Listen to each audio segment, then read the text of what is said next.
ლექსი 25. ამბობენ, რომ სული უხილავი, წარმოუდგენელი და უცვლელია, თუკი ეს იცი, სხეულზე არ უნდა იდარდო. განმარტება. როგორც ზემოთ განიმარტა, სულის ზომები იმდენად მცირეა ჩვენი მატერიალური გამოანგარიშების თვალსაზრისით, რომ მისი დანახვა ყველაზე მძლავრი მიკროსკოპითაც კი შეუძლებელია. ამიტომ არის იგი უხილავი.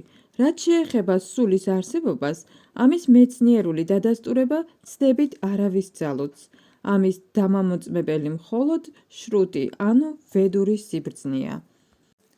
ჩვენ თავისთავად უნდა ვაღიაროთ ეს ჭეშმარიტება, ვინაიდან არ არსებობს სულის არსებობის გაცნობიერების სხვა წყარო, თუმცა ეს არსებობა აღქმათი ფაქტია. ჩვენ გვიხდება მრავალი რამის აღიარება მხოლოდ მაღალ პიროვნულ ავტორიტეტზე დაყრდნობით.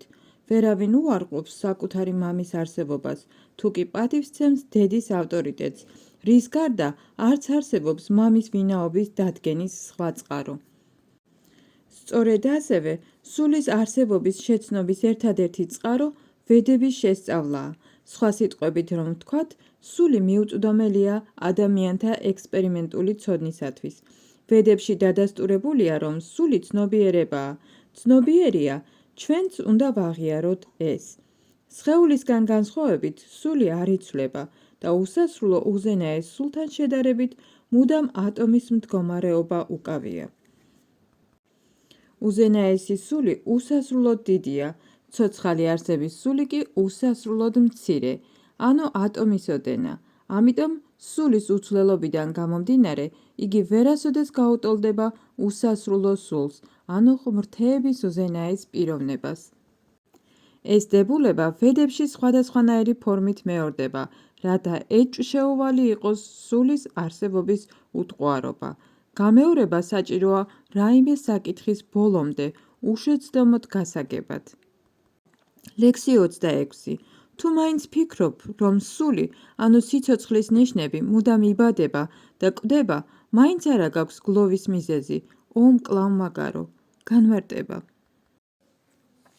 ყოველთვის მოიძებნებიან ბუდისტთა შეხედულების მიმდევარი ფილოსოფოსები, რომლებიც უარყოფენ სხეულის გარეშე სულის დამოუკიდებელ არსებობას. როდესაც უფალმა კრიშნამ ბჰაგავად გიტა გადმოსცა, როგორც ჩანს, ასეთი ფილოსოფოსები მაშინაც არსებობდნენ და მათ ლოკაიატიკები, ანუ ვაიფაშიკები ერქვათ. ისინი ამტკიცებდნენ, თითქოს სიცოცხლის ნიშნები მატერიალური ნაერთის ჩამოყალიბების ზრდასრულ სტადიაში ჩნდება. თანამედროვე მატერიალისტი მეცნიერებითა და ფილოსოფოსებიც ასე ფიქრობენ. მათი აზრით, სხეული მატერიალურ ელემენტთა ნაერთია, რომელსაც გარკვეულ სტადიაზე ფიზიკური და ქიმიური ელემენტების ურთიერთქმედების შედეგად სიცოცხლის ნიშნები უვითარდება. ანთროპოლოგიაც ამ ფილოსოფიაზეა დამყარებული. დღეისთვისაც ამერიკაში მოდაში შემოსული მრავალი ფსევდო რელიგია იზიარებს ზემოთ ჩამოთვლილ ეგრეთ წოდებულ მეცნიერთა აზრებს, აგრეთვე ბუდისტთა ნიჰილისტური სექტების ფილოსოფიასაც, რომელშიც უარყოფილია უფლისადმი ერთგული მსახურება. თუკი არჯუნას სულის არსებობა არ სწამდა, როგორც ეს ვაიფაშიკას ფილოსოფიისთვისაა დამახასიათებელი, მას მაინც არ ჰქონდა გლოვის მიზეზი, არავინ მისტირის ქიმიურ ელემენტთა ნაგლეჯის დაკარგვას და ამის გამო დაწესებული მოვალეობის შესრულებაზე უარს არ ამბობს. მიუხედავად ამისა, თანამედროვე მეცნიერები და სამხედრო შეიარაღების მისვერეურნი ტონობით ქიმიურ ნივთიერებებს ხარჯავენ მტერზე გასამარჯვებლად. ვაიფაშიკას ფილოსოფია იმასაც ამტკიცებდა, რომ სხეულის გახრწნასთან ერთად ქრება ეგრეთ წოდებული სული, ანუ ატმა. მაშა სადამე აღიარებდა თუ არა არჯუნა ვედურ დასკვნას სულის არსებობის შესახებ, მას გლოვის მიზეზი მაინც არ ჰქონდა. ვაიფაშიკას ფილოსოფიის თანახმად, რაკი ყოველ წამს მატერიისგან უამრავი ცოცხალი არსება წარმოიქმნება და ყოველ წამს უამრავი მათგანი კვდება, ასეთ შემთხვევაში დარდი არ არის საჭირო. თუკი სულს კვლავ დაბადება არ უწერია, არჯუნას არ უნდა შეშინებოდა თავის ბაბუისა და მოცურის მოკლით ჩადენილი ცოდვისა. კრიშნამ დამცინავად უწოდა მას მაჰა ბაჰუ, კлауმაგარი, ვინაიდან კრიშნა სულ მცირე არ აღიარებს ვაიფაშიკას თეორიას, რაც გვერდსუვლის ვედურ სიბრძნეს. არჯუნა, როგორც ქშატრია, თავისი ცხოვრების წესითა და შეხედულებებით ვედურ კულტურას მიეკუთვნებოდა და ვალდებული იყო მისი კანონების შესრულება გაეგრძელებინა. ლექსი 27. ვინც იბადება, მისთვის სიკვდილი და სიკვდილის შემდეგ კვლავ დაბადება გარდაუვალია. ამიტომ ნურაფერს იგლოვებ, შენი წმინდა მოვალეობის აღსრულებისას, რომელსაც ვერსად გაექცევი. განმარტება. ცოცხალი არსების დაბადება წინა ცხოვრების მისი საქმიანობითა და ქცევით არის განსაზღვრული. საქმიანობის ერთი ციკლის დასრულების შემდეგ იგი კვდება, რათა კვლავ დაიბადოს. ამგვარად ცოცხალი არსება დაბადება სიკვდილის ციკლში ერთი სხეულიდან მეორეში განთავისუფლების გარეშე გადადის, მაგრამ ასეთი თავისთავადი ტრიალი აღნიშნულ ციკლში ნებას არ გვაძლევს უაზროდ ვკლავდეთ ვინმეს, ვხოცავდეთ ცხოველებს, ომებს ვაჩაღებდეთ, თუმცა ადამიანთა საზოგადოებაში კანონის დასაცავად და წესრიგის შესანარჩუნებლად ძალმომრეობა და ომი გარდაუვალია.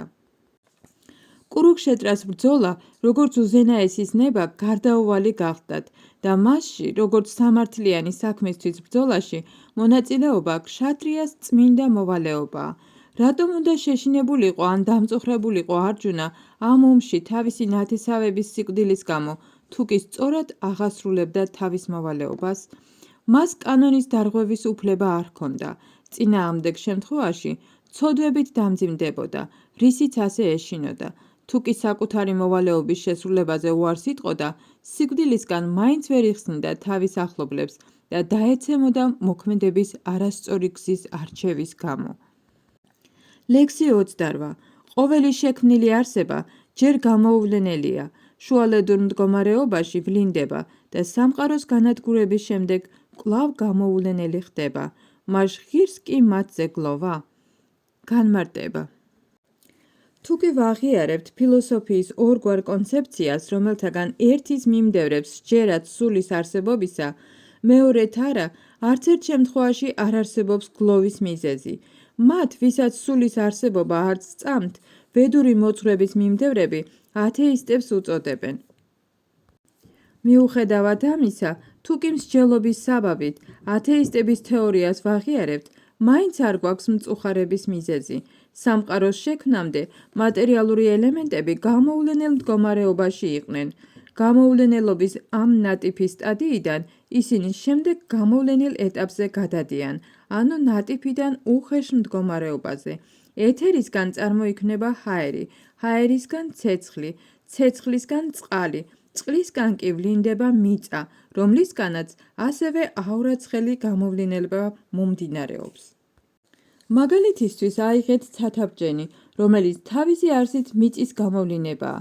როდესაც იგი ინგრევა, გამოვლენილი კვლავ გამოუვლენელ მდგომარეობაში გადადის, უერთდება მიწას და საბოლოოდ ატომებად იშლება. ენერგიის შენახვის კანონი ძალაში რჩება, მაგრამ დროთა განმავლობაში საგნები ხან ვლინდება, ხან გამოუვლენელ მდგომარეობას უბრუნდება. მას იმაზე უნდა ვიგლოვოთ, რაც გამოუვლენილია და ამჯერად არსებობს.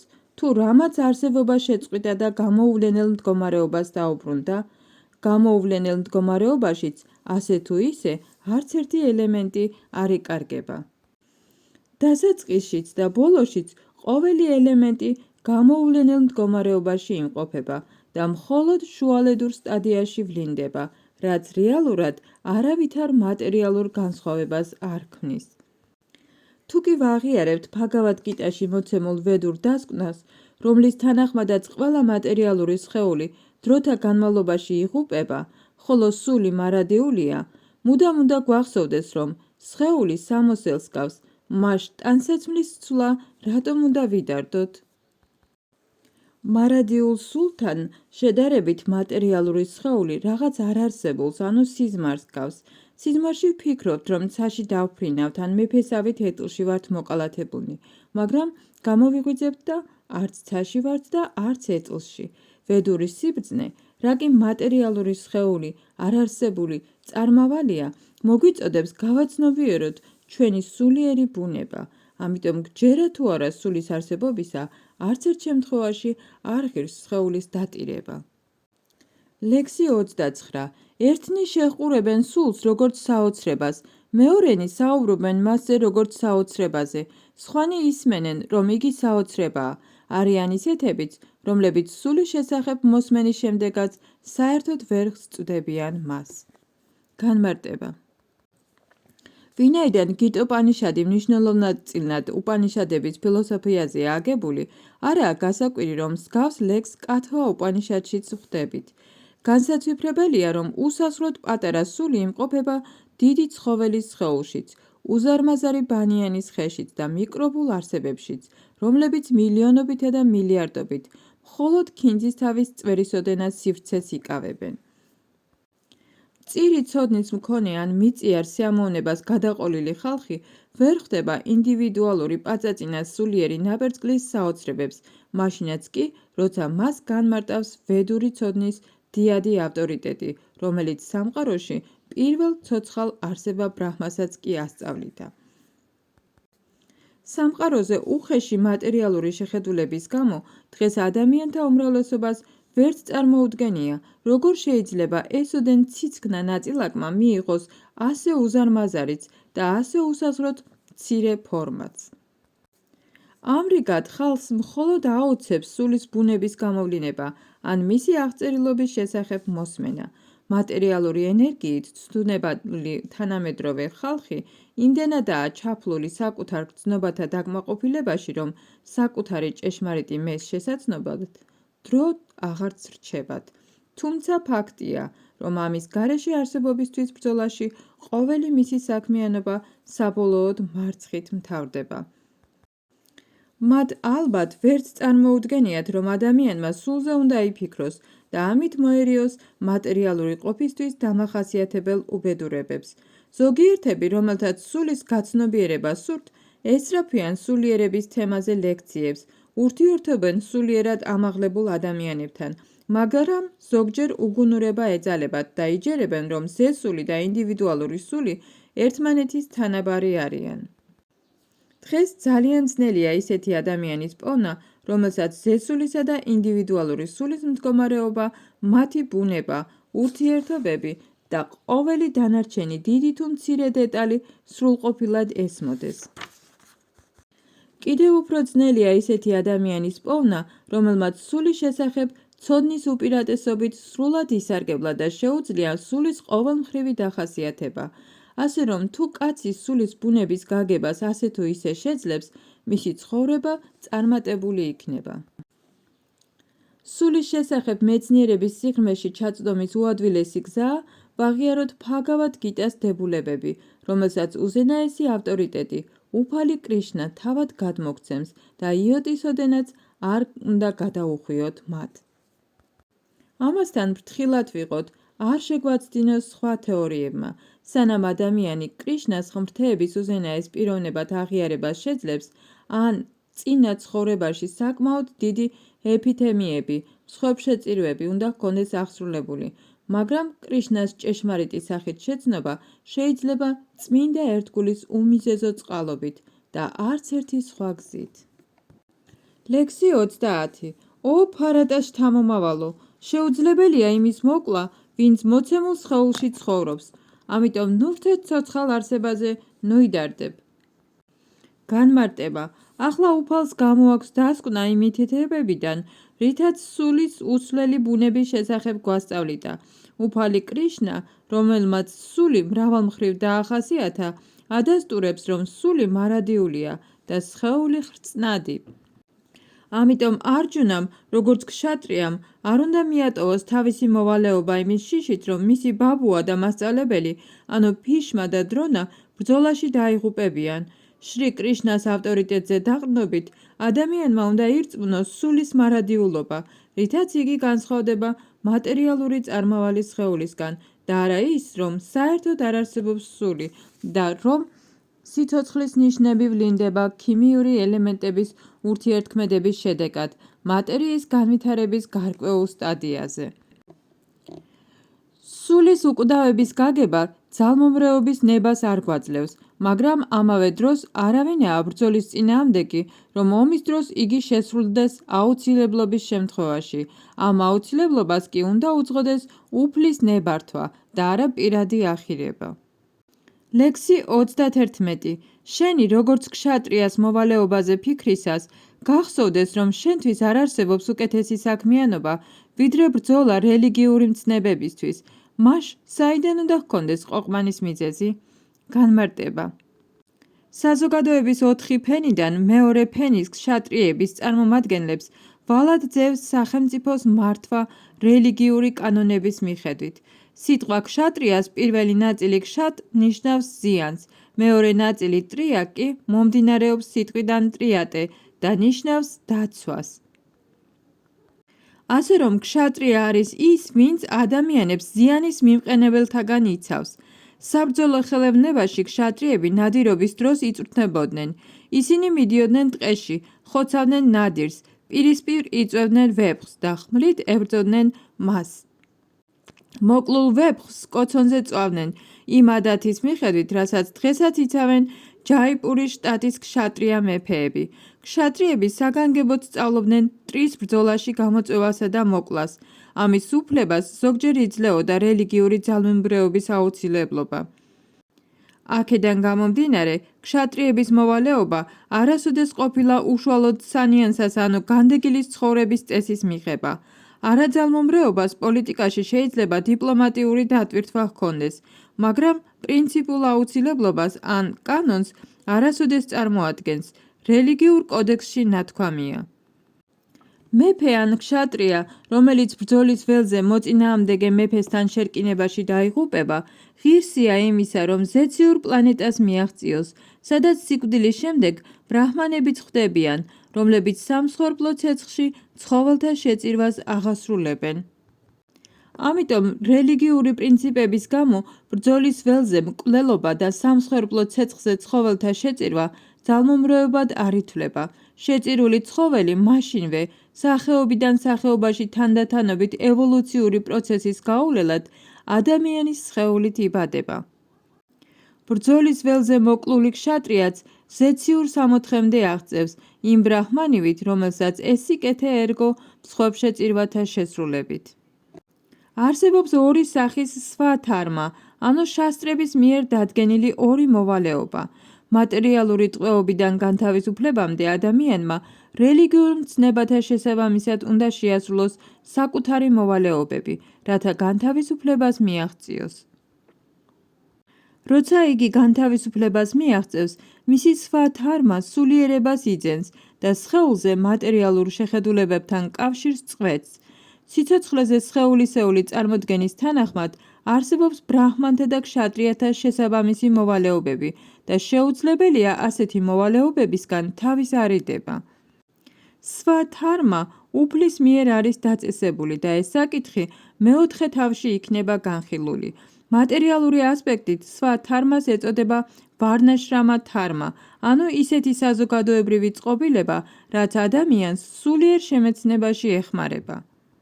ადამიანთა ცივილიზაცია იწყება ვარნაშრამა თარმას საფეხურიდან, ანუ იმ მოვალეობების შესრულებით, რომლებიც შეძენილი სხეულისთვის დამახასიათებელ ბუნების მოდუსებს შეესაბამება.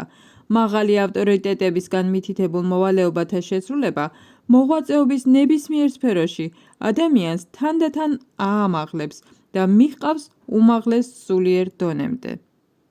ლექსი 32.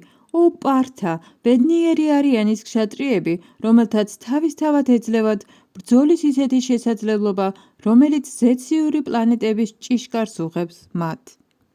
განმარტება. როგორც მსოფლიოს უმაღლესი მასწავლებელი, უფალი კრიშნა გმობს იმ პოზიციას, რასაც არჯუნა ასე გამოხატავდა. ამ ბრძოლაში კარგს ვერაფერს ვხედავ, მივიღებ მასში მონაწილეობას და სამუდამოდ ტანჯვას განვიმზადებ. ეს განცხადება არჯუნას უგუნურების ნაყოფია. მას სურდა მოვალეობის შესრულებისას ძალადობა არ ეხმარა. ქშატრიასთვის ბრძოლის ველზე ყოფნა და ძალის გამოუყენებლობა სულელური გადაწყვეტილებაა. დიდი სწავლულის ვიასადევას მამის პარაშარას მიერ შედგენილ რელიგიურ კანონთა წიგნში პარაშარას სმრითში ნათქვამია. ქშატრიას მოვალეობა თავის ხელქვეით და დაცვა ნებისმიერი განსაცდელისგან და ამ მიზნით მან სათანადო შემთხვევებში ძალმომრეობაც უნდა გამოიყენოს, რათა კანონი და წესრიგი დაიცვას. ამიტომ უნდა გაანადგუროს მტრულად განწყობილი მეფეთა არმიები და რელიგიური მცნებების გათვალისწინებით მართოს მსოფლიო. ასე რომ ზემოთ ჩამოთვლილი ყველა პირობის გათვალისწინებით აშკარაა, რომ არჯუნას ბრძოლისგან თავის არიდების მიზეზი არ ჰქონდა. თუ კი მტერს დაამარცხებდა, სამეფო ხელისუფლებით დატკბებოდა. თუ ბრძოლაში სიკვდილი ეწერა, ამაღლდებოდა ზეციურ პლანეტებზე, რომლის ბჭენი მისთვის ფართოდ იყო ღია. ორივე შემთხვევაში ბრძოლა სიკეთეს მოუტანდა. ლექსი 33. მაგრამ თუ სამართლიან ბრძოლაზე უარს იტყვი, ვალს არ მოიხდი, აუცილებლად ცოდვას მოიწევ რელიგიურ მოვალეობათა უგულებელყოფის გამო და მეომრის სახელსაც წაიხდენ. განმარტება. არჯუნა განთქმული მეომარი იყო. მან მრავალ დიად ნახევარღმერთთან, მათ შორის უფალ შივასთან ბრძოლაში მოიხვეჭა სახელი. ერთხელ იგი მონადირის ტანსაცმელში გამოწყობილ უფალ შივას შეებრძოლა და დაამარცხა, რამაც დიდი სიამოვნება მოჰგვარა შივას და არჯუნას საჩუქრად იარაღი პაშუპატა ასტრა გადასცა. ყველა მიცოდა, რომ არჯუნა დიდი მეომარი გახდათ.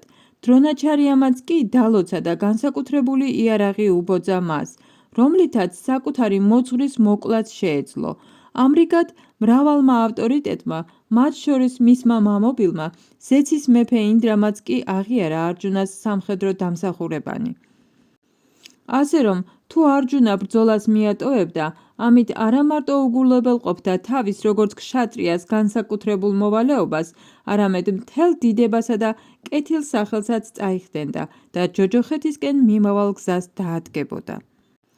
სხვა სიტყვებით რომ ვთქვათ, ჯოჯოხეთში არა ბრძოლის, არამედ ბრძოლაზე უარის გამო წავიდოდა.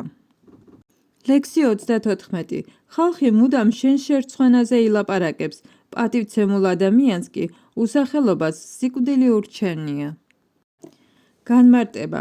ესაუბრება რა არჯუნას, როგორც მეგობარი და ფილოსოფოსი, უფალ კრიშნას საბოლოო განაჩენი გამოაქვს არჯუნას გადაწყვეტილებაზე, თავი აარიდოს ბრძოლას. უფალი ასე მიმართავს მას, არჯუნა, თუ კი ბრძოლის დაწყებამდე საომარ ველს მიატოვებ, ხალხი მხდალად მოგნათლავს. თუ შენთვის სულ ერთია, ხალხი ცუდად მოგიხსენიებს თუ კარგად და ფიქრობ, რომ ბრძოლის ველიდან გაქცევით საკუთარ სიცოცხლეს იხსნი, მაშინ გიჯობს ბრძოლაში მოკვდე. შენაირი პატივცემული ადამიანისთვის სახელის გატეხვა სიკვდილზე უარესია, ამიტომაც სიკვდილის შიშით არ უნდა გაიქცე, ბრძოლაში სიკვდილი უნდა ამჯობინო. ეს გიხსნის იმ სირცხვილისგან, რასაც ჩემთან მეგობრობის ბოროტად გამოყენება მოგიტანს და საზოგადოებაში სახელსაც წაგიხდენს. ამრიგად უფალმა არჯუნას საბოლოო განაჩენი გამოუტანა, უკან დახევის ნაცვლად სიკვდილამდე უნდა ებრძოლა. ლექსი 35. დიადი მხედართმთავრები, რომლებიც ფრიად აფასებენ შენს სახელსა და დიდებას, იფიქრებენ, რომ მხოლოდ შიშმა დაგატოვებინა ბრძოლის ველი და არარაობად ჩაგთვლიან. უფალი კრიშნა აგრძელებს არჯუნას მხილებას. ნუ ჰგონია, რომ ისეთი დიადი მხედართმთავრები, როგორებიც არიან დურიოთანა, კარნა და სხვები, დაეჯერებენ, რომ ბრძოლის ველი ძმებისა და ბაბუისადმი სიბრალულის გამო მიატოვე. ისინი ჩათვლიან, რომ შენ საკუთარი სიცოცხლის საფრთხეს გაეკეცი, ამდენად სრულიად დაკარგავენ შენდამი პატივისცემას. ლექსი 36. მტრებით დაგმობენ და აბუჩად აეგდებენ შენს უძლურებას, რა მოგაყენებს ამაზე მეტ ტანჯვას? განმარტება. თავდაპირველად უფალი კრიშნა გააკვირვა არჯუნას უადგილო თანაგრძნობამ და ეს არიელისათვის შეუფერებელ საქციელად ჩათვალა.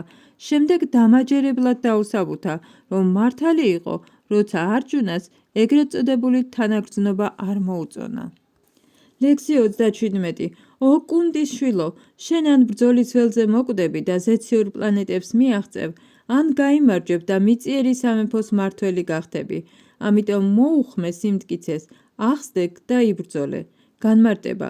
მიუხედავად იმისა, რომ არჯუნას გამარჯვება საეჭვო იყო, მაინც ვალდებული იყო ებრძოლა, რამე თუ სიკვდილის შემთხვევაშიც კი ზეციურ პლანეტებზე ამაღლდებოდა. ლექსი 38. იბრძოლე ბრძოლის სახელით. ნუ იფიქრე ბედნიერებასა და უბედურებაზე, ზარალსა და მოგებაზე, გამარჯვებასა და მარცხზე. ამ გზით არასოდეს დაიდებ ცოდვას. განმარტება.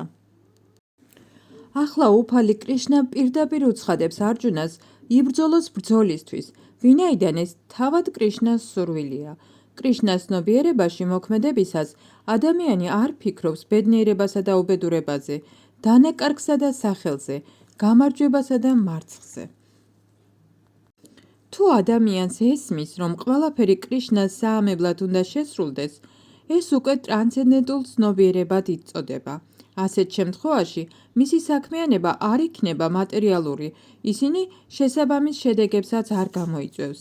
ვინც საკუთარი გრძნობების დასაკმაყოფილებლად იღწვის, სათნოების რკალში იქნება, თუ ვნების, უსათუოდ მოიმკის თავისი საქმიანობის საპასუხო შედეგებს, კარგს ან ცუდს. მაგრამ ყოველი ვალისაგან თავისუფლდება ის, ვინც თავი მთლიანად მიუძღვნა კრიშნას ცნობიერებაში მოქმედებას. ყოფით საქმიანობებში ჩაფლული ადამიანისგან განსხვავებით, იგი თავისუფალია ყველა ვალისა და მოვალეობისგან. ნათქვამია. ვინც ბოლომდე მიუძღვნა თავი კრიშნას, მუკუნდას სამსახურს, მიატოვა რა ყველა სხვა ვალდებულება, აღარავისი ვალი აღარ აქვს, არც ნახევარ-ღმერთების, არც ბრძენ მოძღვართა, არც ხალხის, არც საზოგადოებისა და არც წინაპრების. ამას კრიშნა მოცემულ ლექსში მხოლოდ ზოგადად უხსნის არჯუნას, რაც შემდგომ უფრო ნათლად იქნება განხილული. ლექსი 39. აქამდე ეს ცოდნა ანალიტიკური გზით გადმოგეცი, ახლა მას უანგარო შრომის თვალთახედვით აგიხსნი. ო პრთა შვილო, თუ ამგვარი ცოდნით იმოქმედებ, საკუთარი შრომის შედეგების მარწუხებიდან განთავისუფლდები. განმარტება. ნირუქტის ანუ ვედური ლექსიკონის მიხედვით, სანქია ნიშნავს იმ მეთოდს, რაც დაწვრილებით აღწერს საგნებსა თუ მოვლენებს. სანქია ფილოსოფიაც არის, რომელიც განმარტავს სულის ჭეშმარიტ ბუნებას, ხოლო იოგა პრაქტიკაა, რაც ადამიანს ეხმარება გრძნობათა მართვაში. არჯუნას განძრახვა არ ებრძოლა საკუთარ გრძნობათა კარნახს ემყარებოდა. დაივიწყარა თავისი თავდაპირველი მოვალეობა. სურდა უარი ეთქვა ბრძოლაზე, ვინაიდან ფიქრობდა, რომ ნათესავებისა და ახლობლების სიცოცხლის შენარჩუნება მეტ ბედნიერებას მოუტანდა, ვიდრე დრიშტარაშტრას შვილების, თავისი ბიძაშვილებისა და ძმების დამორჩილების შემდეგ მოპოვებული სამეფო. ორივე შემთხვევაში მისი გადაწყვეტილების მთავარ პრინციპს საკუთარ გრძნობათა დაკმაყოფილება წარმოადგენდა. როგორც ბრძოლაში გამარჯვება, ასევე თავისი ახლობლების სიცოცხლის შენარჩუნების ბედნიერება პირად ინტერესებს ემყარებოდა, რისთვისაც იგი მზად იყო გონიერების საწინააღმდეგოდ ემოქმედა და მოვალეობა მსხვერპლად გაეხო. ამიტომ კრიშნას უნდოდა განემარტა არჯუნასთვის, რომ ბაბუამისის სხეულის მოკლით უშუალოდ მის სულს ვერაფერს დააკლებდა, რომ ყოველი არსება მარად ინდივიდუალურია, თავად უფლის ჩათვლით. ისინი, როგორც პიროვნებანი, ინდივიდუალურნი იყვნენ წარსულში, ინდივიდუალურები არიან აწმყოში და ასეთებად დარჩებიან მომავალშიც, რადგან ყოველი ჩვენგანი მარადიული ინდივიდუალური სული გახლავთ. მხოლოდ სამოსელივით ვიცვლით სხეულებს და ინდივიდუალობას მატერიალური სამოსლის ტყვეობისგან განთავისუფლების შემდეგაც ვინარჩუნებთ. უფალმა კრიშნამ სულისა და სხეულის ბუნება დიდი სიზუსტით განმარტა. ლექსიკონ ნირუქტის მიხედვით, ეს ყოველმხრივი აღწერილობით ცოდნა სულისა და სხეულის შესახებ წოდებულია სანქიად. მას არაფერი აქვს საერთო ათეისტი კაპილას სანქიას ფილოსოფიასთან. თვითმარქვია კაპილას სანქიამდე დიდი ხნით ადრე, ეს ფილოსოფია შრიმად ბჰაგავატამში იყო გადმოცემული ნამდვილი უფალი კაპილას, უფალი კრიშნას ინკარნაციის მიერ, რომელმაც იგი აუხსნა საკუთარ დედას, დევაჰუტის. მან ნათლად განმარტა, რომ პურუშა, ანუ უზენაესი უფალი, პრაკრიტზე ერთი თვალის მოვლებით ქმნის მთელს მატერიალურ სამყაროს. ეს აღიარებულია ვედებსა და გიტაში. ვედებში აღწერილია, რომ პრაქტის, ანუ მატერიალურ ბუნებას, მოავლო მზერა და უმცირესი ინდივიდუალური სულებით გაანაყოფიერა. ისინი მატერიალურ სამყაროში საკუთარ მოთხოვნილებათა დასაკმაყოფილებლად მოქმედებენ და მატერიალური ენერგიით მოჯადოებულთ თავი უპირველეს მტკბობელად, უზენაესად მიაჩნიათ. ამგვარ ცნობიერებას ისინი ინარჩუნებენ მატერიალური ტყვეობიდან განთავისუფლების ბოლო საფეხურამდე, როდესაც ცოცხალ არსებას სურს შეერწყას უფალს. ეს ილუზიის უკანასკნელი მახია გრძნობათა დაკმაყოფილების განუწყვეტელ ძიებაში.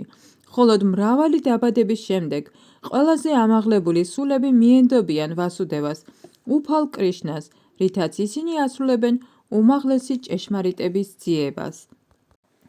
კრიშნაზე მინდობით არჯუნამ უკვე აღიარა იგი თავის სულიერ მოძღვრად. ამიტომ კრიშნა მას მოუთხრობს იმ მოქმედებების შესახებ, რაც სრულდება ბუთი იოგაში, ანუ კარმა იოგას ჩარჩოებში, ან სხვაგვარად რომ ვთქვათ, იმ ერთგული სამსახურის შესახებ, რომლის ერთადერთი მიზანია უფალს მოჰგვაროს კმაყოფილება. წინამდებარე წიგნის მეათე თავის მეათე ლექსში ნათლად არის განმარტებული, რომ ბუთი იოგა ყველას გულში პარამატმას სახით მყოფ უფალთან უშუალო ურთიერთობას წარმოადგენს, მაგრამ ერთგული სამსახურის გარეშე ამგვარი კავშირი შეუძლებელია.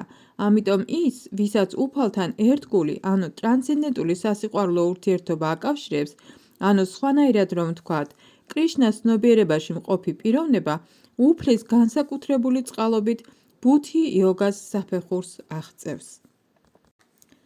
აი რატომ ამბობს უფალი, რომ მხოლოდ მათ აჯილდოებს სიყვარულისა და ერთგულების ჭეშმარიტი ცოდნით, ვინც ნიადაგ ტრანსცენდენტული სიყვარულითა და ერთგულებით ემსახურებიან უფალს. ამ გზით ერთგული ადვილად იღებს უფლებას იყოს უფალთან მის მარადიულ, ნეტარებით სავსე სამეფოში. ამრიგად, ბუთი იოგა, რაზედაც საუბარია ამ ლექსში, უფლის ერთგულ მსახურებას ნიშნავს, ხოლო ზემოთ ნახსენებ სიტყვას სანქიას არაფერი აქვს საერთო თვითმარქვია კაპილას მიერ გადმოცემულ ათეისტურ სანქიასთან. ამიტომ ადამიანმა შეცდომით არ უნდა იფიქროს, რომ აქ დამოწმებულ სიტყვას სანქია იოგას რაიმე აკავშირებს სანქიას ათეისტურ ფილოსოფიასთან. ჯერ ერთი იმ დროის ამ მოძღვრებას რაიმე გავლენა არც ჰქონია, მეორეც უფალი კრიშნა ამგვარ უხთო ფილოსოფიურ სპეკულაციებს ხსენების ღირსადაც არ ჩათვლიდა. ჭეშმარიტი სანქიას ფილოსოფია შრიმად ბჰაგავატამშია აღწერილი, უფალი კაპილას მიერ, მაგრამ თვით ამ სანქიასაც რაიმე პირდაპირი შეხება არ აქვს განხილულ საკითხებთან. ლექსში სანქიას სხეულისა და სულის ანალიტიკურ აღწერას ნიშნავს. ბუთი იოგამდე, ანუ ფაქტი იოგამდე, არჯუნას მიყვანის მიზნით უფალმა კრიშნამ ასე სიღრმისეულად აღწერა სულის ბუნება. ამ მიმართებით უფალი კრიშნას სანქია და ბჰაგავატამში გადმოცემული უფალი კაპილას სანქია ერთი და იგივეა, ორივე ფაქტი იოგაა. ამიტომ უფალმა კრიშნამ განაცხადა, რომ მხოლოდ ადამიანთაგან ნაკლებად გონიერნი განაცხვავებენ სანქია იოგას ფაქტი იოგასგან. რა თქმა უნდა, კაპილას ათეისტურ სანქია იოგას არაფერი აქვს საერთო ფაქტი იოგასთან, თუმცა უგუნურები ამტკიცებენ, რომ ბჰაგავად გიტაში სწორედ ხსენებული სანქიას შესახებაა საუბარი. აუცილებლად უნდა გავიგოთ, რომ ბუთი იოგა მოღვაწეობა კრიშნას ცნობიერებაში სრული ნეტარებითა და ერთგული მსახურების სრული ცოდნით გაწეულ შრომას ნიშნავს. ვინც მხოლოდ უფლის დასაკმაყოფილებლად იღწვის, რაც უნდა მძიმე იყოს მისი შრომა, ბუთი იოგას პრინციპებით მოქმედებს და მუდამ ტრანსცენდენტულ ნეტარებას განიცდის. ამგვარი სულიერი საქმიანობით ადამიანი უფლის წყალობით სულიერ ცოდნას იძენს და ამით ყოველგვარი ზედმეტი ძალისხმევის გარეშე აღწევს სრულ განთავისუფლებას მატერიალური ტყვეობიდან. კრიშნას ცნობიერებაში მოქმედებასა და ნაყოფისათვის მოქმედებას შორის დიდი განსხვავებაა. განსაკუთრებით, როცა ეს უკანასკნელი სრულდება ოჯახისა და მატერიალური კეთილდღეობის მოპოვებისა თუ გრძნობათა დაკმაყოფილებისთვის. ამდენად, ბუთი იოგა ის ტრანსცენდენტული საქმიანობაა, რომელსაც უნდა ვეწეოდეთ. ლექსი 40. ვინც ამგვარ გზას დაადგა, არაფერს კარგავს, და არც ერთი მისი მცდელობა ამაოდ არ ჩაივლის. ამ გზაზე მცირეოდენ წინსვლასაც შეუძლია ადამიანი ყველაზე დიდი ხიფათისგან დაიფაროს. განმარტება. მოქმედება კრიშნას ცნობიერებაში, ანუ კრიშნას სასიკეთოდ გარჯა და არა საკუთარ გრძნობათა დასაკმაყოფილებლად, უმაღლესი სულიერი საქმიანობაა. ამ საქმიანობის უმნიშვნელო წამოწყებასაც კი არ ხვდება წინააღმდეგობა და მცირეოდენი ძალისხმევა ამაოდ არ იკარგება. მატერიალურ დონეზე დაწყებული ნებისმიერი საქმე ბოლომდე უნდა იქნას მიყვანილი. სხვაგვარად მთელი მცდელობა წყალში იყრება, მაგრამ კრიშნას ცნობიერებაში წამოწყებულ ყოველ ძალისხმევას დადებითი შედეგი მოსდევს, თუმცა შეიძლება საქმე დასრულებული არც იყოს. ამგვარი საქმის შემსრულებელი სამუშაოს დაუსრულებლობის შემთხვევაშიც არაფერს აგებს. კრიშნას ცნობიერებაში 1%-ით შესრულებულ საქმესაც კი მუდმივი სასიკეთო შედეგი ახლავს. ასე რომ შემდგომი მცდელობა უკვე იმ წერტილიდან იწყება, სადაც საქმე შეჩერდა, მაშინ, როცა მატერიალური საქმიანობის ბოლომდე მიყვანის გარეშე ყველაფერი უშედეგოდ სრულდება. აჯიმალა კრიშნას მცირე ცნობიერებით ასრულებდა თავის მოვალეობას, მაგრამ უფლის წყალობით საბოლოოდ მაინც სრული 100%-იანი შედეგი მიიღო. ამასთან დაკავშირებით შრიმად ბჰაგავატამში შესანიშნავი ლექსი არსებობს. თუ ადამიანი თავსანებებს მატერიალურ მოვალეობას და კრიშნას ცნობიერებაში შრომობს, შემდეგ კი გზას აცდება და ბოლომდე ვერ ამთავრებს დაწყებულ შრომას, რას კარგავს? მეორე მხრივ, რა სარგებელი აქვს კაცს, რომელიც საქმიანობს მიწიერ ყოფიერებაში და უნაკლოდ ასრულებს თავის დაწესებულ მოვალეობებს? ან, როგორც ქრისტიანები ამბობენ, რა სიკეთეა ადამიანისთვის, თუ მთელ ქვეყნიერებას შეიძენს, ხოლო თავის სულს ავნებს? მატერიალური საქმიანობა და მისი შედეგები სხეულის სიკვდილთან ერთად მთავრდება, მაგრამ კრიშნას ცნობიერებაში მოქმედება ცოცხალ არსებას სხეულის დაკარგვის შემდეგაც კვლავ კრიშნას ცნობიერებასთან აბრუნებს. ყოველ შემთხვევაში, მომავალ ცხოვრებაში, დიდად განათლებული ბრაჰმანის ან მდიდარი არისტოკრატის ოჯახში კვლავ ადამიანად დაიბადება და ამით შემდგომი ამაღლების შესაძლებლობა ეძლევა. ასეთია კრიშნას ცნობიერებაში მოღვაწეობის არაჩვეულებრივი თვისება. ლექსი 41. ამ გზით მიმავალნი მტკიცენი არიან და მათი მიზანი ერთია, ო კურუთა ღირსეულოშთა მომავალო, ხოლო მრავლად განტოტვილია არამტკიცეთა გონება. განმარტება. იმის მტკიცე რწმენას, რომ კრიშნას ცნობიერებით ადამიანი სიცოცხლის უმაღლეს სრულქმნას მიაღწევს, ეწოდება შეურყეველი გონება. ჩაიტანია ჩარიტამრიტაში ნათქვამია. რწმენა რაიმე მაღალის ურყევ ნდობას ნიშნავს. როდესაც ადამიანი კრიშნას ცნობიერებით ასრულებს მოვალეობას, მას აღარ მოეთხოვება მატერიალურ სამყაროსთან ურთიერთობა და ოჯახური ტრადიციების, კაცობრიობისა თუ ერის წინაშე მოვალეობათა შესრულება. ადამიანის ამქვეყნიური საქმიანობა წარსულ ცხოვრებაში შესრულებულ კარგ ან ცუდ საქმეთა ნაყოფია. მათ, ვისშიც უკვე გაიღვიძა კრიშნას ცნობიერება, თავისი მოქმედების კარგი შედეგებისკენ სწრაფვა აღარ ესაჭიროებათ, რა კი მათი მოქმედება აბსოლუტურ დონეზე მიმდინარეობს, ანუ ისინი არ ექვემდებარებიან ორმაგ გაგებას, კარგი და ცუდი. კრიშნას ცნობიერების უმაღლესი საფეხური სიცოცხლეზე მატერიალისტური შეხედულებათაგან განთავისუფლებაა და ის, ვინც საკუთარ თავში განავითარა კრიშნას ცნობიერება, ადრე თუ გვიან მიაღწევს აღნიშნულ დონეს. კრიშნას ცნობიერებაში მყოფი პიროვნების მიზანსწრაფულობა ცოდნაზეა დაფუძნებული. კრიშნას ცნობიერებაში მყოფი პიროვნება ეს იშვიათი კეთილი სულია, რომელმაც სრულყოფილად იცის, რომ ვასუდევა ანუ კრიშნა ყოველი გამოვლენილი მიზეზის ფესვია. როგორც ხის ფესვების მორწყვით ადამიანი თავისთავად ფოთლებსაც და ტოტებსაც აწვდის წყალს, ასევე კრიშნას ცნობიერებაში მოქმედებით იგი უმაღლეს სამსახურს უწევს ყველას, სახელდობრ საკუთარ თავს, ოჯახს, საზოგადოებას, ქვეყანას, კაცობრიობას და ასე შემდეგ. თუ კრიშნა კმაყოფილი იქნება მისი მოქმედებით, მაშინ ყველა დანარჩენიც დაკმაყოფილდება. მაგრამ კრიშნას ცნობიერებაში მსახურება ყველაზე უკეთ ხორციელდება გამოცდილი სულიერი მოძღვრის ხელმძღვანელობით, რომელიც კრიშნას ჭეშმარიტი წარმომადგენელია, იცნობს მოწაფის მიდრეკილებებსა თუ შესაძლებლობებს და შეუძლია უკან ნახოს, როგორ უნდა იმოქმედოს სწორად. კრიშნას ცნობიერების, მეცნიერების დასაუფლებლად ადამიანი მტკიცედ უნდა მოქმედებდეს და ემორჩილებოდეს კრიშნას წარმომადგენელს, ჭეშმარიტ სულიერ მოძღვარს და მისი მითითებები ცხოვრების მისიად უნდა გაიხადოს. შრილა ვიშვანათა ჩაკრავატი თაკურა თავისი სულიერი მოძღვრისადმი მიძღვნილ ცნობილ ლოცვებში გვასწავლის. სულიერი მოძღვრის დაკმაყოფილებით კმაყოფილდება ღმრთების უზენაესი პიროვნებაც. ვინც ვერ მოჰგრის კმაყოფილებას სულიერ მოძღვარს, ვერ დაეუფლება კრიშნას ცნობიერებას, ამიტომ დღეში 3 ჯერ უნდა გავიხსენოთ, წყალობა გამოვთხოვოთ სულიერ მოძღვარს და მოწიწებით თაყვანივცეთ მის ლოტოსისდარ ტერფებს. მაგრამ მთელი პროცესი კრიშნას ცნობიერებაში მოქმედებისა ემყარება სულის შესახებ სრულყოფილ ცოდნას, რაც ამაღლებს ადამიანს სხეულისეული კონცეფციისგან, არა თეორიულად, არამედ პრაქტიკულად, როდესაც მას უკვე ვეღარ მიიზიდავს ანგარებიანი საქმიანობების სახით გამოვლენილი გრძნობათა დაკმაყოფილების შესაძლებლობები. ის კი, ვისი მიზანსწრაფაც არ ამტკიცია, ასწდება სწორ გზას და 1000 გვარ საერო, ანგარებიან მოქმედებათა ბადეში იხლართება. ლექსი 43.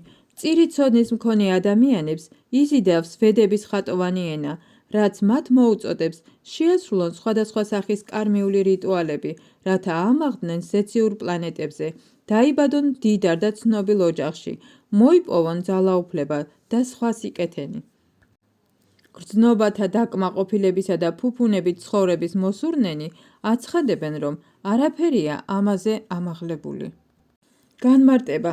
ადამიანთა უმრავლესობა დიდი გონიერებით არ გამოირჩევა და უმეცრების გამო მეტისმეტად არიან მიჯაჭვულნი კარმიულ საქმიანობას, რაც ვედების ერთ-ერთ ნაწილში, კარმა კანდაშია, წარმოდგენილი. მათი ოცნების უმაღლესი მწვერვალია დაიკმაყოფილონ გრძნობები, რათა დატკბენ სიცოცხლით ზეცაში, სადაც მდინარედ მოედინება ღვინო, ლამაზი ქალებიც უხვად არიან და ყველაფერი ჩაძირულია ფუფუნებაში. ზეციურ პლანეტებზე ასამაღლებლად ვედებში აღწერილია მრავალი მსხვერპლშეწირვა, განსაკუთრებით ჯიოტიშტომა, მსხვერპლშეწირვები, რაც უსათუოდ უნდა შეასრულოს მან, ვისაც ზეციურ პლანეტებზე ამაღლება სურს. უმეცარნი კი ამას ვედური სიბრძნის დედაარსად მიიჩნევენ. მათთვის კრიშნას ცნობიერებაში მტკიცე მოქმედება ძალიან ძნელია.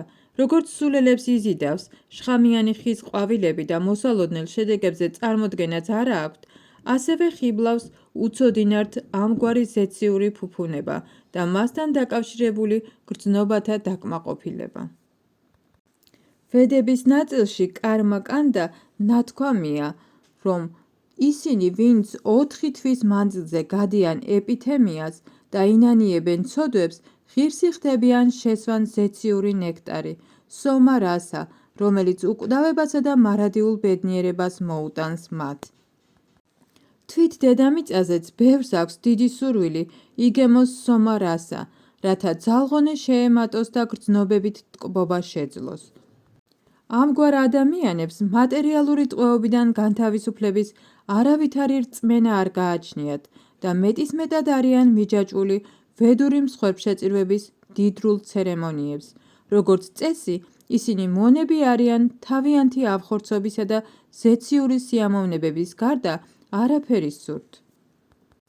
ცნობილია, რომ ზეციურ პლანეტებზე არსებობს ბაღები, ნანდა კანანა, სადაც ანგელოზებივით მშვენიერ ქალებთან ურთიერთობისა და ულევის სომა რასა ღვინის ძმის შესაძლებლობა არსებობს. ამგვარი ბედნიერება აშკარად სხეულისეულ გრძნობებთან არის დაკავშირებული. ამიტომ ბევრია ისეთი ადამიანიც, რომელიც მხოლოდ მატერიალურ, დროებით ბედნიერებას არის მიჯაჭვული, რაც ერთგვარ საშუალებას უქმნის, თავი მატერიალური სამყაროს ბრძანებლად იგრძნონ. ლექსი 44. მათ, ვისი ჭკუაც მეტისმეტად არის მიჯაჭვული გრძნობათა დაკმაყოფილებასა და მიწიერ სიმდიდრეს, ვინც ამის გამო ყოველთვის დაბნეულნი არიან, არ ყოფნით სიმტკიცე, ურყევად შეუდგნენ უზენაესი უფლისადმი ერთგულ მსახურებას, განმარტება. სამათი ნიშნავს ჭკუის მოკრებას. ვედურ ლექსიკონ ნირუქტიში ნათქვამია მდგომარეობას, როდესაც ადამიანის ჭკუა მტკიცედ არის მიმართული უმაღლეს მეს შეცნობისაკენ, სამათი ეწოდება. სამათი მიუღწეველია მიწიერ გრძნობათა დაკმაყოფილებით დაინტერესებულთათვის, აგრეთვე მათთვის, ვისაც ამგვარი წარმავალი სიკეთეები აცდუნებს.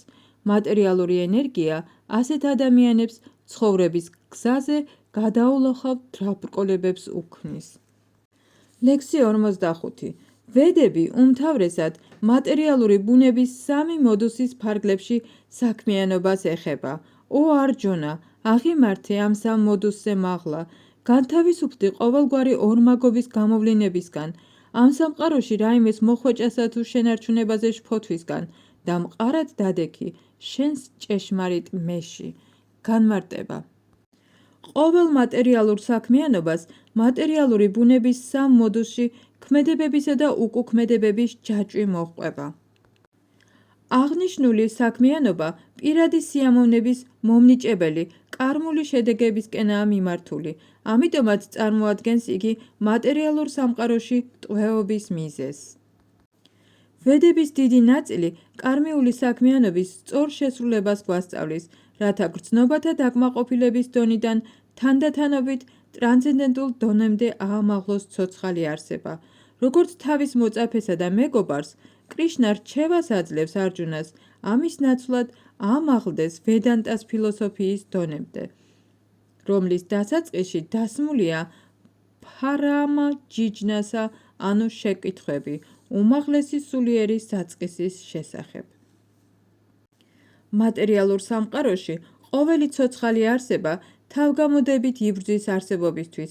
ამ სამყაროს შექმნის შემდეგ უფალმა მათ გადასცა ვედური სიბრძნე, რითაც ურჩია თუ როგორ იცხოვრონ და განთავისუფლდნენ მატერიალური ტყვეობისგან.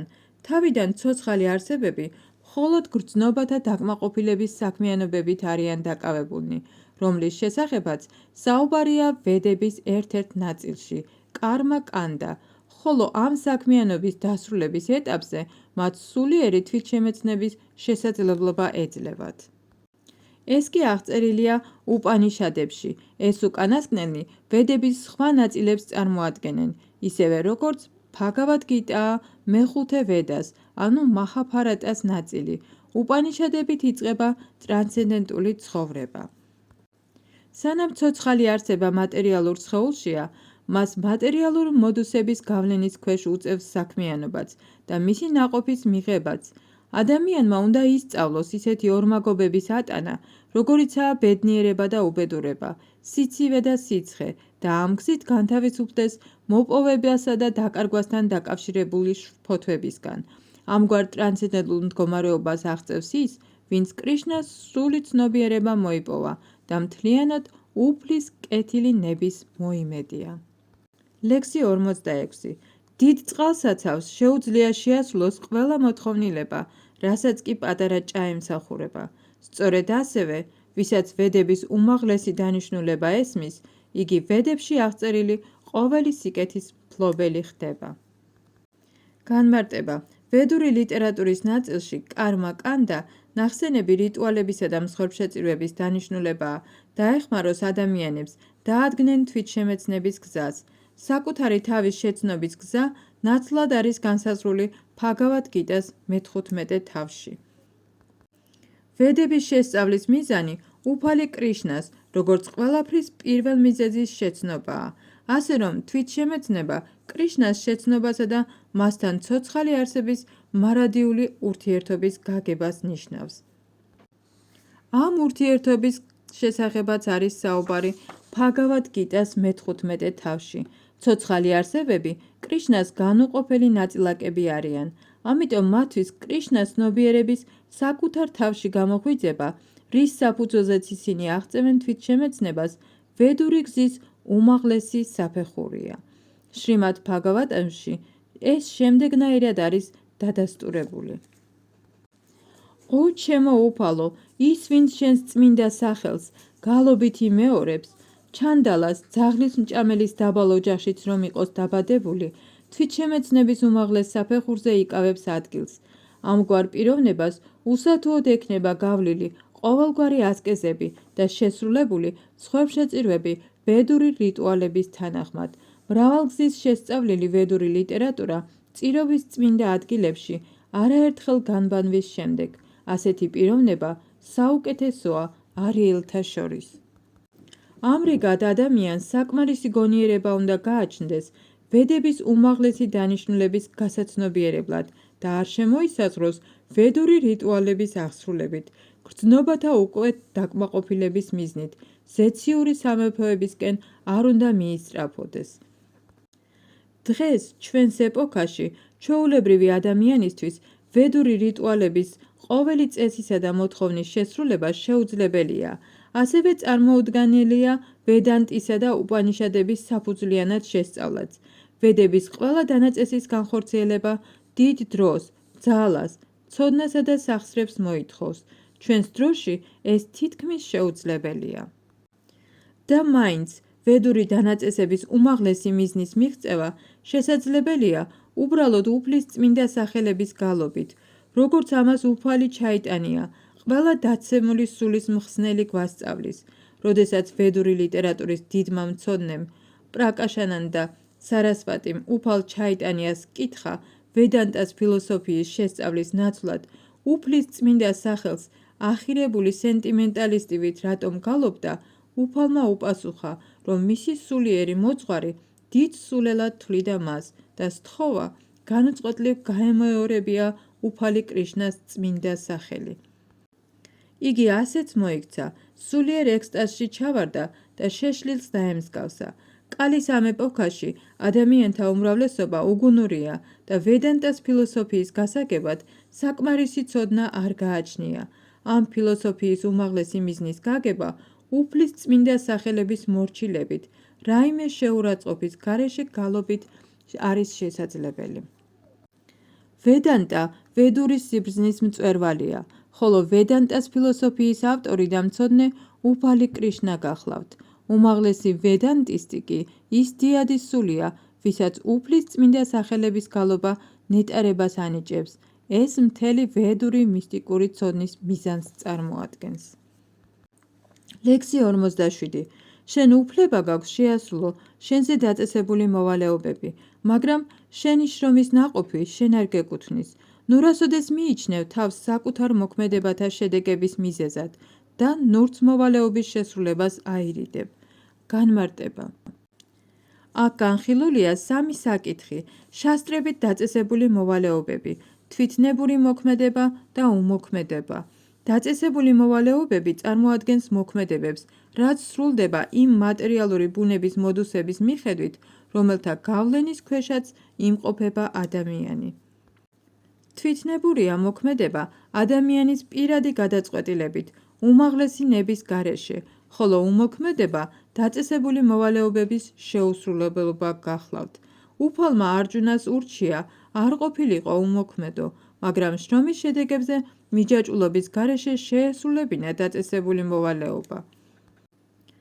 მოქმედების შედეგზე მიჯაჭვული პიროვნება ამავე დროს მოქმედების მიზეზიც ხდება და ამდენად იგი ამგვარი მოქმედებების შედეგებით ან ტკბება, ან იტანჯება.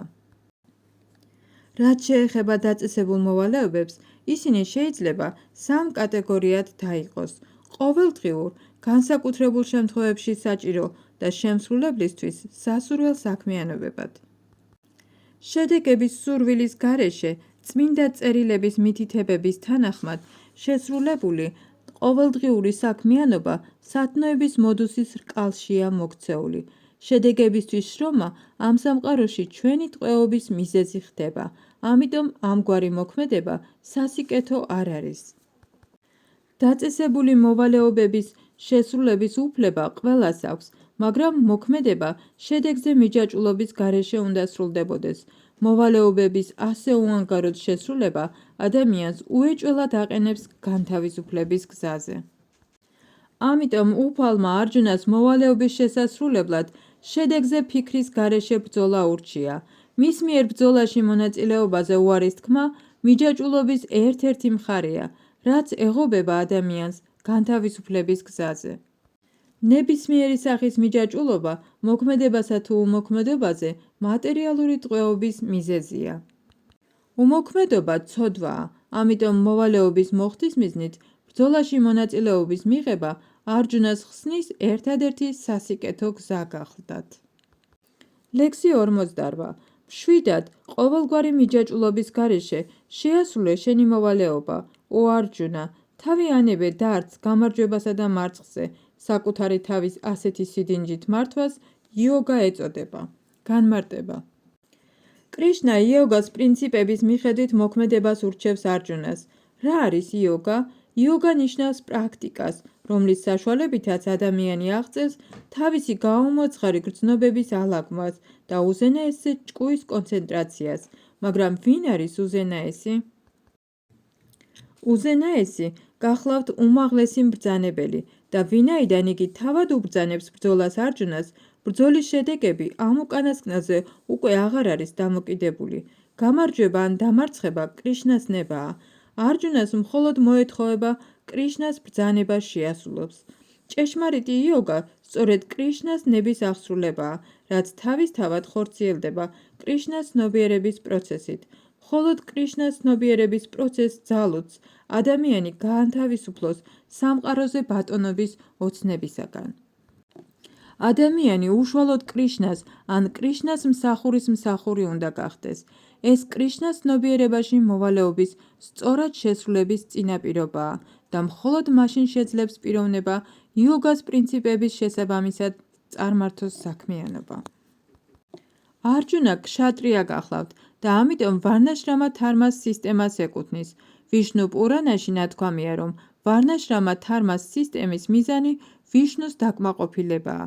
ადამიანი უნდა ისწრაფოდეს არა საკუთარ თავს მოჰგვაროს კმაყოფილება, როგორც ეს წესად არსებობს მატერიალურ სამყაროში, არამედ კრიშნას, რის გარეშეც ვარნაშრამა თარმას პრინციპების სწორად დაცვა შეუძლებელია. კრიშნამ არჯუნას აგრძნობინა, რომ უნდა ემოქმედა მისი მითითების თანახმად.